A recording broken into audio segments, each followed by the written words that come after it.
and also his parents Joseph and Mary. So, since you asked the question, I'll bring it up.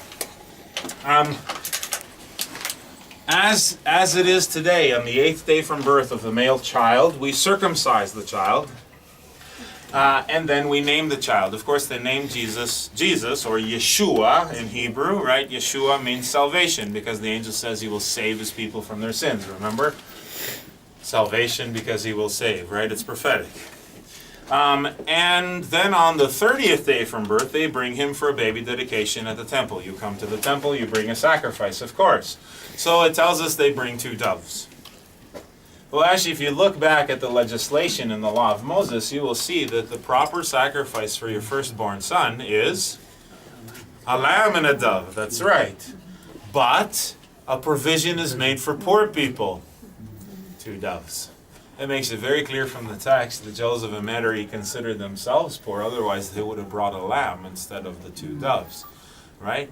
And also, there's a bunch of different examples from Jesus' life and ministry that tells us that he was not carrying around a chunk of change with him.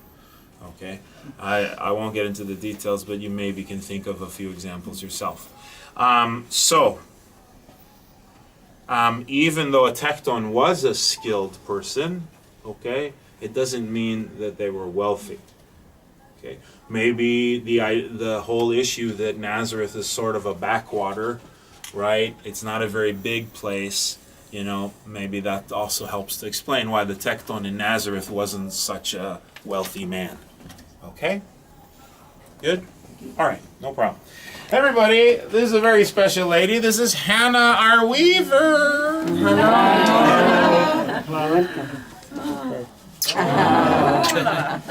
Okay, that's not... that's traditional, right? Kissing on the cheeks, right? That's not. Cultures are different, right? That don't let that shock you, right? This is. My mom's actually older than her. I'm actually not that young anymore, but I'm not old, but I'm not young. Anyway, she's a mother in the Lord, certainly. Okay, so the first step in weaving is, of course, haircuts are complimentary today. No, it's beautiful. I love it. Don't change anything. Okay. Then we wash the wool in water to clean it, and then we dye the wool. Okay. We use only natural things to color the wool, such as the skins of onions for yellow-brown. Actually, in many parts of Europe, they still use this to color their Easter eggs brown. Different types of green plants, such as fig leaves for green, and other types of plants, lavender leaves, etc. We get a few different colors from the skins of pomegranates. You may not have realized there's different types of pomegranates: sweet, sour, and sweet and sour. We make juice or eat the insides, and then with the skins we can make colors. More expensive than that is the spice saffron, for a deep golden color. But the most expensive colors to make were the blues and the purples. Blue and purple is extremely expensive to make. In this part of the world, back then, what they used to make blue and purple was, you guessed it, bless you, sea snails. Not the shell, but the actual little animal inside. So, you gotta go to saltwater, find thousands of these. You have a complicated process to get blue and purple, including smushing the snail, and you need a special fixative to make the color stick to the wool. Wow, that's a lot of work. This is why blue and purple became known as the colors for kings and emperors, because only very, very rich people like them could afford to buy clothes that were made exclusively with these colors. Lydia was a seller. Lydia was a seller purple, which means she probably had a nice house because she was wealthy, and therefore there was room for the congregation. The church, remember the word church?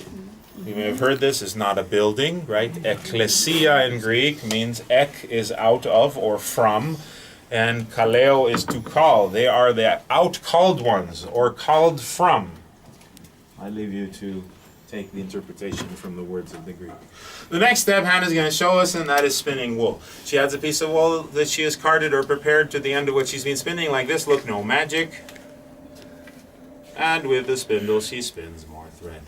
She is rubbing the fingers of her left hand together, spinning the spindle with her right at the same time, and pulls at the top like that to control the thickness of the thread. Actually, she's so skilled it does kind of look like magic. This is because she has 2,018 years of experience. Ladies, it's all that olive oil. It's really good for your skin, you know? Especially from our gift shop. Okay.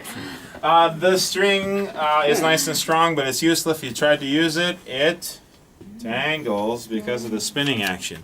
So she's going to have to take it off of the spindle and put it into these tightly kind of wound balls and let it sit ideally for about 4 weeks. After 4 weeks, it no longer tangles, and you can use it. She'll then take it double threaded for strength and hang it on the loom, as you can see. She uses the shuttle to make new rows, as she will show us. Don't freak out if you can't see on this side of the room. She'll turn around and show you. One by one, she pulls the strings from the back side of the loom past the front row with her fingers, holding them in her palm. And then, with the shuttle, she makes the new horizontal row like this. Now to the other side of the room we couldn't see before. Told you. One by one, from the back, past the front, with her fingers into her palm, essentially making a new set of double vertical rows. And then she uses the shuttle to pass between them to make the new horizontal row. Then she's got a comb. She tightens the row up against the previous row with a comb. Und that is how new rows are born. The finished product is 100% wool. It is totally, utterly handmade. No machines are involved at any step in the process. It's also just natural dyes. No artificial colors. No preservatives. How long would it take to make one of those? About a week, because she's got a lot of other work to do. She had everything ready. It would only take her about a day.